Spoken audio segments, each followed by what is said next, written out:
Good morning friends, MPPSC with Solanki channel में आप सभी का स्वागत है। आज हम लोग डिस्कस करेंगे प्रथम प्रश्न पत्र 2017 के खंड आ के 3 मार्कर्स यानी 3 नंबर वाले क्वेश्चनों का डिस्कशन करेंगे। पहला क्वेश्चन है राफेल के बारे में लिखना है। तो पहला होगा, पुनर्जागरण काल के इटली के महान चित्रकार एवं वास्तुशिल्पी थे। यानी कि राफेल चित्रकार और वास्तुशिल्पी थे जो इटली के थे। दूसरा लिखेंगे, राफेल को शताब्दियों तक समूह संयोजन का आचार माना जाता रहा है। तीसरा लिखेंगे, राफेल की सर्वाधिक ख्याति उसके मैडोना चित्रों से है। यानी उन्होंने जो मैडोना का चित्र बनाया था उसकी वजह से सर्वाधिक ख्याति प्राप्त किए हैं।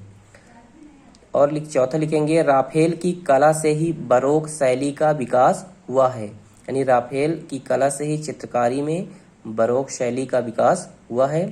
राफेल की नारी और बाल चित्रण में विशेष अभिरुचि थी। अगला क्वेश्चन है मॉन्टेस्क्यू के बारे में आप लोग जानते हैं कि शक्तियों के पृथक्करण का सिद्धांत इन्होंने दिया था। शक्तियों के पृथक्करण के सिद्धांत में इन्होंने बताया था विधायिका, कार्यपालिका और न्यायपालिका को अलग अलग कार्य करना चाहिए। यानी कि इनकी शक्तियां किसी एक व्यक्ति में केंद्रित नहीं होनी चाहिए। यानी कि डिसेंट्रलाइजेशन का कॉन्सेप्ट दिया था। मॉन्टेस्क्यू ने फ्रांस के एक राजनैतिक विचारक, न्यायविद तथा उपन्यासकार थे। इनका पूरा नाम चार्ल्स डी मॉन्टेस्क्यू था। अगले क्वेश्चन की ओर हम बढ़ेंगे। अगला क्वेश्चन है विशाख दत्त। ये गुप्त काल से संबंधित है। विशाख दत्त संस्कृत भाषा के सुप्रसिद्ध नाटककार थे और इनकी नाटक है मुद्रा राक्षस और देवी चंद्र गुप्तम। इनका नाटक वीर रस प्रधान है। अगला क्वेश्चन है तराइन का द्वितीय युद्ध।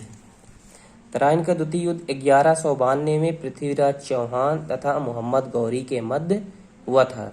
ये जो पृथ्वीराज चौहान थे, ये पृथ्वीराज चौहान तृतीय थे। तो पृथ्वीराज चौहान तृतीय तथा मोहम्मद गौरी के मध्य 1192 में हुआ था, जिसमें पृथ्वीराज चौहान की हार हुई। इस हार से यानी कि जब मोहम्मद गौरी इसमें विजयी हुआ तो इस विजय से बाहरी आक्रमणकारियों के पांव भारत में काफी लंबे तक जम गए। यानी कि मोहम्मद गौरी को जब विजय प्राप्त हुई उसकी वजह से बाहरी आक्रमणकारियों के लिए पांव भारत में काफी लंबे समय तक जम गए। यानी कि वो फिर मोहम्मद गौरी के आगे ही सल्तनत काल चलता है। अगला क्वेश्चन है अश्वघोष। संस्कृत के प्रथम बौद्ध कवि हैं ये। अश्वघोष के बारे में, यानी संस्कृत के प्रथम बौद्ध कवि। जन्म साकेत, अयोध्या का पहले नाम साकेत था, तो साकेत अयोध्या में हुआ था। कुषाण नरेश कनिष्क के राजगुरु एवं राजकवि थे। यानी कनिष्क के ये राजगुरु एवं राजकवि थे। इनकी रचनाएं हैं बुद्ध चरितम, सौंदरानंद काव्यम, गंडी स्तोत्र गाथा तथा सारिपुत्र प्रकरणम है। अगले क्वेश्चन पर हम बढ़ेंगे। अगला क्वेश्चन है कलिंग युद्ध। हम इसी प्रकार रिप्रेजेंट भी करेंगे क्योंकि टाइम बहुत कम रहता है इसमें। कलिंग युद्ध वर्णन अशोक के 13वें अभिलेख में, यानी कलिंग युद्ध का वर्णन अशोक के 13वें अभिलेख में है। अशोक राज्याभिषेक के 8 वर्ष बाद यानी 8वें वर्ष कलिंग युद्ध लड़े थे। कलिंग विजय अशोक की आखिरी विजय थी क्योंकि इसके बाद ये कोई भी युद्ध नहीं लड़े। यह युद्ध 261 से 262 से 261 ईसा पूर्व में लड़ा गया था। परिणाम, अशोक ने बौद्ध धर्म ग्रहण किया। यानी कि इस युद्ध के बाद अशोक ने युद्ध से बुद्ध की ओर गए, यानी कि बौद्ध धर्म ग्रहण किए। अगला क्वेश्चन है रामानंद। ये मध्यकालीन भक्ति आंदोलन को महान संत हैं। ये रामानंद मध्यकालीन भक्ति आंदोलन के महान संत। इनकी जो धारा थी वो राम भक्ति धारा थी। राम भक्ति के भक्त संत थे। इनका जो जन्म प्रयाग इलाहाबाद में हुआ था, जो ब्राह्मण परिवार से संबंधित थे। इन्होंने भक्ति को सभी लोगों को समान रूप से पालन करने का अधिकार दिया। यानी भक्ति पर सभी का समान अधिकार की इन्होंने बात की। इनका कहना था, रामानंद जी कहते थे कि सभी मनुष्य ईश्वर की संतान है, ना कोई ऊंचा है ना नीचा, मनुष्य मनुष्य में कोई भेद नहीं है। अगले क्वेश्चन की ओर हम बढ़ेंगे। अगला क्वेश्चन है अल बरूनी। तो यह एक फारसी विद्वान, लेखक, वैज्ञानिक, धर्मज्ञ तथा विचारक था। कौन? अल बरूनी। यह महमूद गजनवी के साथ भारत आया था। इसकी जो कृति है यानी रचना है किताब उल हिंद या तहकीक ए हिंद, यानी उसे भारत की खोज भी कहते हैं। तो किताब उल हिंद या तहकीक ए हिंद, भारत की खोज। वह रबीवा का रहने वाला था। इसका जन्म ख्वारिज्म में हुआ था। अगले क्वेश्चन की ओर हम बढ़ेंगे। अगला क्वेश्चन है ईश्वरचंद विद्यासागर। तो ये भारत के प्रसिद्ध समाज सुधारक, शिक्षा शास्त्री व स्वाधीनता सेनानी थे।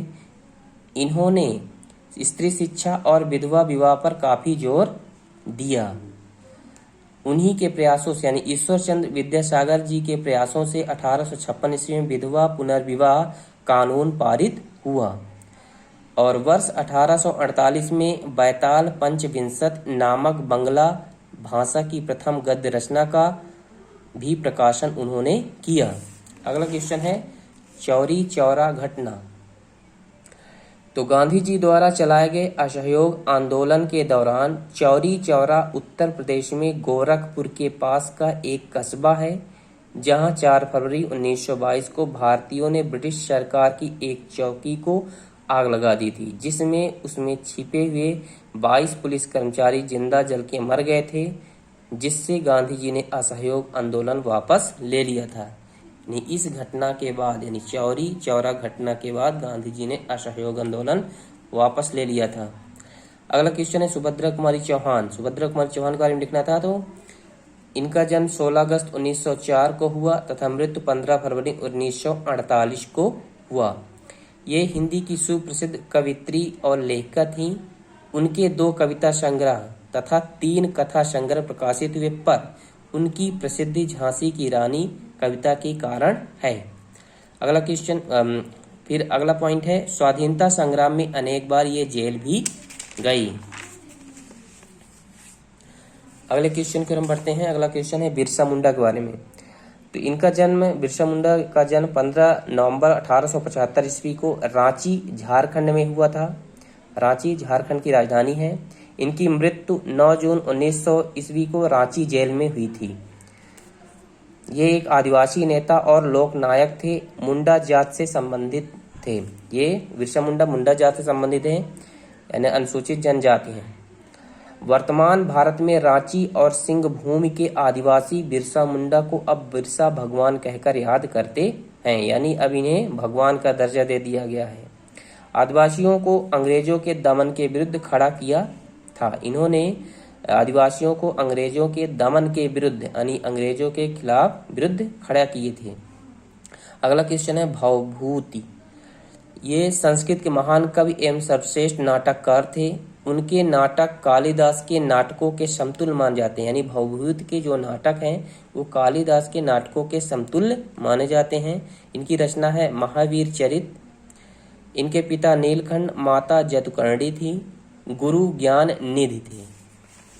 अगला क्वेश्चन है पेशवा बाजीराव प्रथम।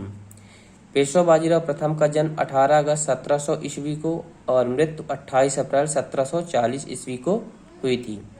मराठा साम्राज्य का एक महान सेना नायक तथा दूसरा पेशवा था, यानी कि पेशवा बाजीराव प्रथम मराठा साम्राज्य का महान सेना नायक तथा दूसरा पेशवा थे, यानी बालाजी विश्वनाथ के बाद यह दूसरा पेशवा हुआ था। वह बालाजी विश्वनाथ और राधाबाई का बड़ा पुत्र था। इनको बाजीराव बल्लाल तथा थोरले बाजीराव के नाम से भी जाना जाता है, यानी इनको बाजीराव बल्लाल तथा थोरले बाजीराव के नाम से भी जाना जाता है। सभी 9 महान पेशवाओं में सर्वश्रेष्ठ माना जाता है। 9 महान पेशवा हुए, उनमें से यह सबसे सर्वश्रेष्ठ माना जाता है। लॉर्ड माउंटबेटन आखिरी वायसराय 1947 और स्वतंत्र भारतीय संघ के पहले गवर्नर जनरल 1947-48 सत्ता हस्तांतरण हेतु इनकी नियुक्ति हुई थी। तो दोस्तों हमारा प्रयास कैसा लगा तो कमेंट करके बताएं, और इसी प्रकार अगले पेपरों का भी डिस्कशन होगा, इसलिए चैनल को सब्सक्राइब करें, लाइक करें और शेयर करें। Thank you.